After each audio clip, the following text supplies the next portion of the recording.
உலகமெங்கும் வாழ்ந்து கொண்டிருக்கும் அஸ்ட்ரோ ரவி நேயர்கள் அனைவருக்கும் என் அன்பான வணக்கங்கள். நான் பாரம்பரிய ஜோதிடர் பா. ரவிக்குமார்.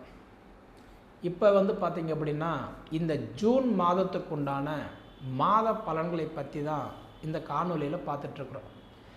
பொதுவாக இந்த 2025 வரக்கூடிய இந்த ஜூன் மாதத்தில் பார்த்திங்க அப்படின்னா மீன ராசியில் பிறந்தவங்களுக்கு இது சாதகமான பலன்களை கொடுக்க போகிறாரா அல்லது பாதகமான பலன்களை கொடுக்க போகிறாருன்றதை பற்றி தான் கொஞ்சம் ஆதாரபூர்வமாக பார்க்குறேங்க. சரிங்களா? அப்படி பார்த்தா மீன ராசிக்கும் தனுசு ராசிக்கும் அதிபதி யாருன்னு பார்த்தீங்கன்னா குரு பகவான். இப்போ நம்ம குரு பகவான் யாரும் சொல்லுவோம், அதாவது திருமணக்காரகன், கலஸ்திரக்காரகன், ரெண்டாவது திடீர் அதிர்ஷ்டத்தை கொடுக்குறவர். குரு பார்த்தா கோடி புண்ணியம், குரு கொடுப்பார் எவர் தடுப்பார். இதுபோல் குரு பகவானுக்கு நம்ம 1000 வழிகள் சொல்கிறோம் இல்லைங்களா? மற்ற ராசிகளுக்கு ஒரு பிரச்சனைனாவே குரு பகவான் போய் நல்லது பண்ணுவார். அதுக்காக தான் எந்த ராசிக்காரங்களாக இருந்தாலும் ஐயா எனக்கு குரு பார்வை நல்லா இருக்குதான் நம்ம கேட்குறோம். அப்போ தன்னோட வீட்டுக்கு குரு பகவான் எப்பயுமே ஒரு ஃபேவராக இருப்பார்ல. அப்படி பார்த்தீங்கன்னா இப்போ மீன ராசிக்காரங்களுக்கு குரு உங்கள் வீட்டுக்கு அதிபதியாக இருந்தாலும் உங்களுடைய ராசிக்கு பார்க்கும்போது குரு பகவான் 3ஆம் இடத்துல இருந்த குரு பகவான் இப்போ உங்களுக்கு 4ஆம் இடத்துக்கு போயிட்டார். அப்படி பார்த்தீங்கன்னா உங்களுக்கு குரு பகவான் எங்கே போயிட்டாருன்னா சுகஸ்தான குருவாக போயிட்டார். சுகஸ்தான குரு அப்படின்னா 4ஆம் இடம் மாதுரஸ்தானம், அதாவது மாதுரஸ்தானம் சுகஸ்தானம். அந்த 4ஆம் இடத்துக்கு அதிபதி யாருன்னா அம்மா. இப்போ தைரியஸ்தானத்திலிருந்து அம்மாவோட வீட்டுக்கு சுகஸ்தானத்துக்கு போயிட்டார். அப்படி பார்த்தா இந்த சுகஸ்தான குரு யாருக்கு நல்லா இருக்குதுன்னு பார்த்தா அம்மாவுக்கு நல்லா இருக்குது. அம்மாவுக்கு உடல் உபாதைகள் இருக்குதா? கண்டிப்பாக குறையும். மெயினாக நரம்பு பிரச்சனை, எலும்பு தேய்மானம் பிரச்சனை, அதாவது கண் பார்வை சம்மந்தப்பட்ட பிரச்சனை இதெல்லாம் இருந்தால் கண்டிப்பாக கொஞ்சம் குறையிறதுக்கு வாய்ப்பு உண்டு. ஏன்னா சுகஸ்தான குருவாக போயிருக்கிறார் இல்லையா, நல்லா இருக்குது. அதே மாதிரி அம்மாவுக்கு வேலைக்கு போயிட்டுருக்குறாங்க, பிஸ்னஸ் பண்ணுறாங்க, அவங்க ஃபாரினில் இருக்காங்க அப்படின்னு பார்த்தா அவங்களுக்கெல்லாம் பார்த்தீங்கன்னா இப்போ பட்டம், பதவி, கைத்தட்டல், பாராட்டுகள், ப்ரமோஷன், சம்பள உயர்வு, ட்ரான்ஸ்ஃபர் இதில் பார்த்தா கிடைக்கிறது, இந்த மாதிரி விஷயங்கள் அம்மாவுக்கு கண்டிப்பாக நல்லாயிருக்கும். ஏன்னா சுகஸ்தான குரு தாய்க்கு நல்லா இருக்குது. அதே தாய்க்கு அடுத்தபடி தாரம்னு சொல்லுவாங்க, தாரத்துக்கு நல்லா இருக்குதுங்க. சரிங்களா? வேலை செய்கிறவங்களா இருந்தால் வேலை வாய்ப்பு முன்னேற்றம் கொடுக்கும், சொந்த பிஸ்னஸ் பண்ணுற மாதிரி இருந்தால் சாதிக்கிற வாய்ப்பு கொடுக்கும். அதே மாதிரி பார்த்திங்க அப்படின்னா அவங்க நமக்கு கொஞ்சம் சப்போர்ட் பண்ணுவாங்க, அவ்வளோதான்.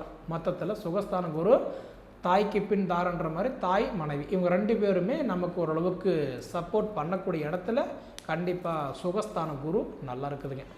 அப்படி இருக்கும்போது இந்த குரு பயிற்சி சுகஸ்தான குரு கிட்டத்தட்ட 60% நமக்கு கொஞ்சம் பணம் பரிமாற்றங்கள், வராத காசு வரும், வாங்குற உடனே கட்டலாம், வெச்சிய நகையை திருப்பலாம், அதாவது தொழில் ஆரம்பிக்கலாம், கிட்டத்தட்ட ஏதாவது செய்யலாம்னு நினச்சா இந்த சுகஸ்தான குரு நம்பி செய்யலாம்.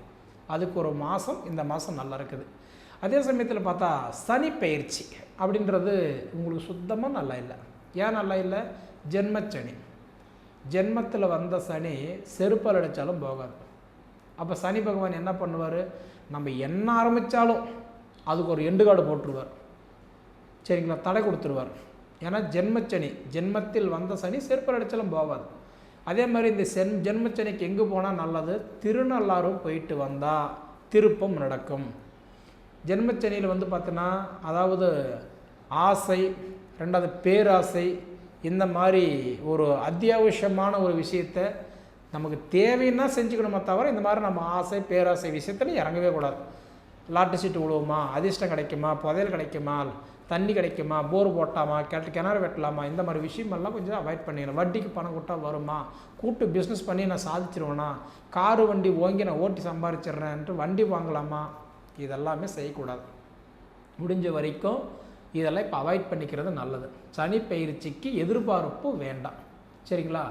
அதே மாதிரி பார்த்தீங்க அப்படின்னா அப்போ உங்களுக்கு சனி பயிற்சி கிட்டத்தட்ட அந்த ஜென்மச்சனி 2.5 வருஷம், ஜென்மச்சனி முடிஞ்சு அடுத்தது இன்னும் 2.5 வருஷம் பாத சனி. அப்போ இன்னொரு 5 வருஷத்துக்கு நீங்கள் கொஞ்சம் பொறுமையாக இருக்கிறது தான் உங்கள் ராசிக்கு நல்லது. அதே உங்கள் ஜாதகம் நல்லா இருந்தால் யார் பேரில் செய்யலாம்னு நினச்சா அவங்க பேரில் செஞ்சுக்கிட்டால் பிரச்சனை இல்லை. முடிஞ்ச வரைக்கும் அதாவது நினைக்கிறேன்னா பணம் கட்டி அரசியலில் போஸ்டிங் வாங்கிடலாம், அதேமாதிரி பணம் கட்டி கவர்மெண்ட் வேலை வாங்கிடலாம், பணம் கட்டி நான் இன்றைக்கி வந்து பார்த்தீங்கன்னா படிப்பு மேல் படிப்பு எடுத்து படிச்சிடலாம், பணம் கட்டி நான் இதை சாதிச்சிடலாம், அந்த மாதிரி இதுதான் ஆசைன்றது நமக்கு ஆகாது. எதுவுமே நம்ம வந்து என்னென்னா அதுவாக ரன்னிங் ஆகிட்டு இருந்தால் பிரச்சனை இல்லை. அதை தவிர நாம் வந்து எப்படி சொல்கிறது, தள்ளி விட்டு ஸ்டார்ட் பண்ணலாம் நினைக்கும் போது அதுக்கு நமக்கு வந்து செய்கூலி சேதாரம் நமக்கு நஷ்டம்தான். அதனால் கொஞ்சம் கவனமாக இருக்கிறது மீன ராசிக்காரர்களுக்கு நல்லது. சனி பயிற்சி நல்லா இல்லை, எதிர்பார்ப்பு பெருசாக கமிட்மெண்ட்டு அதிகமாக வச்சுக்க வேண்டாம். ஒன்று. குரு பயிற்சி சொன்னீங்கன்னா நான் சொல்கிறேன் சுகஸ்தான குரு ஓரளவுக்கு நல்லாவே இருக்குது. குரு தான் இப்போதைக்கு உங்களுக்கு சப்போர்ட் பண்ணிகிட்ருக்கிறாரு. ஒன்று. அடுத்தது விரைய ராகு கேது பயிற்சி சுத்தமாக நல்லா இல்லை. ஏன்னா 1.5 வருஷமும் உங்கள் ராசியில் தான் ராகு பகவான் இருந்தார். அப்படி இருந்து இப்போ உங்களுக்கு 12ஆம் இடத்துக்கு போயிட்டார். அப்போ விரைய ராகு. அடுத்தது வந்து பார்த்தோன்னா ரோகஸ்தானத்தில் கேது. விரைய ராகு அப்படின்னா ஏதோ ஒரு வகையில் விரையும் கொடுப்பாரு, கவனமாக பார்த்துக்கணும். கண்டதும் தண்டம் பண்ணி கைப்பொருள் விரையம் பண்ணி பண்டவோர் நாட்டை விட்டு வனவாசம் போகாத உடமையாக நமக்கு ஏதோ ஒரு வகையில் நல்லா பேசி உறவாடி கெடுத்து விடுவாங்க. கூட இருக்கிறவங்களே குழி பறிப்பாங்க.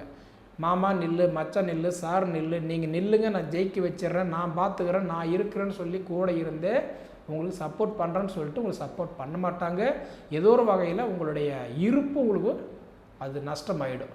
அதே மாதிரி ரோகஸ்தானத்தில் கேது இருக்கிறதுனால கொஞ்சம் தேவையில்லாத வம்பு, வழக்கு, கடன், பங்கம், அவமானம், சொல்லு, இதனால் கொஞ்சம் ஜாக்கிரதையாக இருக்கிறது கண்டிப்பாக நல்லது. அதனால் ராகு கேது பயிற்சியும் நல்லா இல்லை, மைண்டில் வச்சுக்கோங்க. ராகு கேது பயிற்சி நல்லா இல்லை, சனி பயிற்சி நல்லா இல்லை, குரு பயிற்சி மட்டும்தான் கொஞ்சம் நல்லா இருக்குது. இப்படியாப்பட்ட காலத்தில் பார்த்தீங்க அப்படின்னா இந்த மாதத்தில் அதாவதுன்றது வந்து உங்கள் ராசிக்கு 2ஆம் இடத்துல சுக்கிரன் இருக்கிறார். அந்த சுக்கிர பகவான் வந்து பார்த்தீங்க அப்படின்னா நட்பாக இருக்கிறதுனால கண்டிப்பாக உங்கள் நேரம் குடும்பத்துக்கு நல்லா இருக்குது. இன்னை வரைக்குமே அதாவது குடும்பத்துக்காக வேண்டியே நீங்கள் வாழ்ந்துட்டீங்க. அப்பா அம்மா, அண்ணன் தம்பி, அக்கா தங்கச்சி, கூட பிறந்தவங்க, இது போல் குடும்பத்துக்காக வேண்டியே நீங்கள் வாழ்ந்துட்டீங்க. அப்படி பார்த்தா எல்லாத்துக்கும் செஞ்சீங்க, நல்ல பேர் இல்லை, பார்த்தும் பாவின்ற பேர் தான். சரிங்களா? அதனால் பார்த்தீங்கன்னா சுக்கிர பகவான் 2ஆம் இடத்துல இருக்கிறதுனால உங்களுக்கு சிரமம் கொடுத்தாலும் வீட்டில் இருக்கிறவங்களுக்கு ஹெல்த் நல்லாயிருக்கும், படிப்பு நல்லாயிருக்கும், படிப்பில் மாற்றம் கொடுக்கும், உடல் உபாதைகள் கண்டிப்பாக கொஞ்சம் சரியாகும். 2வது வண்டியோ காரோ மாற்றுறதை விட இருக்கிறத வச்சு ரன்னிங் பண்ணுங்கள், அது உங்களுக்கு புத்திசாலித்தனம், நல்லது. இல்லை நான் கடனுடனே பட்டு நான் ஏதோ ஒன்று வந்து செஞ்சுக்கலான் இருக்கிறேன்னா தயவுசெய்து உங்கள் ஜாதகத்தை பார்த்துட்டு கூட செஞ்சுக்கோங்க. ஆனால் பொது பலனில் வேண்டாம். ஏன்னா இன்றைக்கி நேரன்றது ஏதோ ஒரு வகையில் உங்களை போய் முடக்கு பண்ணிட்டு போயிடும். அதனால் கொஞ்சம் கவனமாக இருங்க. இதுக்கு அடுத்தபடி பார்த்தீங்க அப்படின்னா உங்களுக்கு செவ்வாய் 5ஆம் இடத்துல போய் நீச்சம் அடைஞ்சிருக்கிறார். பொதுவாக உங்களுக்கு ஒரு 2-2.5 மாதமாக செவ்வாய் வந்து அதாவது கடகராசியில் நீச்சம் அடைஞ்சி மிதுன ராசிக்கு மீண்டும் வக்கரமாகி மீண்டும் கடகராசிக்கு வந்து நீச்சம் அடைஞ்சி இப்படி வக்கர நீச்சன்ட்டு ஒரு 2 மாதம் 3 மாதமாகவே ஒரு செவுத்தில் அடித்த பந்து மாதிரி ரொம்ப உங்களுக்கு மன உளைச்சல் ஆளாக்கிட்டார். ஆல்ரெடி 7.5 சனி ஒரு பக்கம், அது இல்லாமல் பார்த்தீங்கன்னா செவ்வாய் பகவான் வேறு வக்கர நீச்சன்ட்டு இது ஒரு வகையில். அப்படி பார்த்தா உங்களுக்கு தொழில் முடங்கி போச்சு, வர வேண்டிய பைசா வரல, நம்பிக்கை கெட்டு போச்சு, குடும்பத்துக்குள்ளார ஒரு அமைதி நிம்மதின்றதே இல்லை. எப்படி சொல்கிறதுனா வெளியில் சொன்னால் வெக்கக்கேடு, 10 பேர் தெரிஞ்ச கேவலம், கௌரவத்துக்கு வீரியத்துக்கு வேட்டையாடிட்டு இருக்கிறீங்க. கிட்டத்தட்ட சொல்லணும் அப்படின்னா மீனராசிக்காரர்களுக்கெல்லாம் வைராக்கிய ஜாஸ்தி. இப்போ வரைக்குமே நீங்கள் எப்படி இருக்குதுன்னா இருப்பு வச்சு தான் நீங்கள் வாழ்ந்துக்கிட்டு இருக்கிறீங்க. அதாவது பூர்வீக சொத்து நம்பி நீங்கள் வாழ முடியாது. அப்பா அம்மா, அண்ணன் தம்பி, சொந்த பந்த, ஜாதி ஜனத்தை நம்பி நீங்கள் வாழலை, திறமை கொண்டு வாழ்கிறீங்க. கீழே விழுந்தாலும் தன் கையூனி கரணம் போட்டு தான் மேலே வந்துட்டு இருக்கிறீங்க. அப்படி வந்தவங்களுக்காவது நிம்மதி இருக்குதா? இல்லை. 4 நாள் நல்லா இருந்தால் 4வது நாளே கஷ்டம். ஏன்னா இன்றைக்கி நிலைமை எப்படின்னா ஜானு ஏறினா முளம் சரியுது. இப்படி இருக்கும்போது இந்த மாதத்தில் வந்து உங்களுக்கு 6ஆம் தேதிக்கு மேலே தான் உங்களுக்கு நல்லா இருக்குது. ஏன்னா 6ஆம் தேதி வந்து செவ்வாய் பகவான் உங்களுக்கு வந்து கட்டன்றது எங்கே போகிறாரு, 5ஆம் இடத்துல இருந்து அடுத்தது 6ஆம் இடத்துக்கு போகிறாரு. 6ஆம் இடத்துக்கு போய் உக்காந்தாருன்னா எங்கே, சிம்மராசிக்கு போய் உக்காந்தாருன்னா அப்போ இந்த சம்பளம் வாங்கிட்டு இருக்கிற அந்த உழைப்பாளர்களுக்கெல்லாம் எப்படி இருக்குன்னா கொஞ்சம் நல்லாயிருக்கும். ஏன்னா அடிமை தொழிலுக்கு 6ஆம் இடம், சுய தொழிலுக்கு 10ஆம் இடம். அது மட்டும் கொஞ்சம் கவனமாக பார்த்துக்கிறது கொஞ்சம் நல்லது.